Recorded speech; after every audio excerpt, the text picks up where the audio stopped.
ny rute. Og så siger jeg bare den vej, du skal ned af, og så... Det er også rigtig let at tage den anden vej. Du skal bare, du ved godt, når du kommer ned ad ved Lysbro, så skal du til venstre. Og så hvis man vil have dig ned på motorvej, så siger hun, du skal til højre første gang i DA.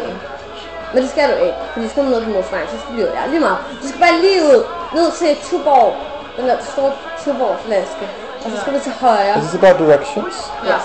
Oh! Go on. You would probably be better than me. I'm giving you directions? Okay, jeg kan vise dig på min mobil, jo. You just follow the road and then you're there. Me and Mika is like the baddest to find a way, even though we have a this GPS. road? Follow it until you reach something you recognize.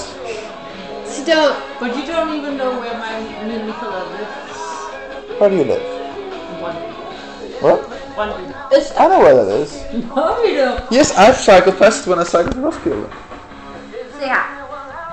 And it was very bad weather, it was really annoying. Her er vi.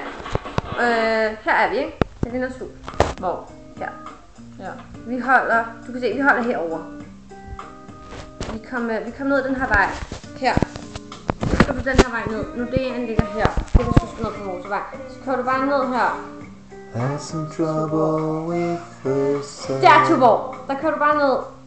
Herfra kommer du op, eller et sted op her, og så bare venstre. Så kommer du ned til den her Tuborg, så skal du ned der. Og så skal du faktisk lige, du skal følge bus 21. Men tag GPS-dagen, skat. Og så når jeg skal lige ud der, hvor skal jeg så hen? Så skal du faktisk... Kom nu med den her togstation. Okay, det... På skinnerne, jeg følger bare skinnerne. Ej, jeg ved ikke, hvad der sker. Står der ikke bus 21? Jeg kommer aldrig hjem. Jo, du gør. Men er din GPS virkelig dårlig? Den er så dårlig. Han er særligt det, jeg tror.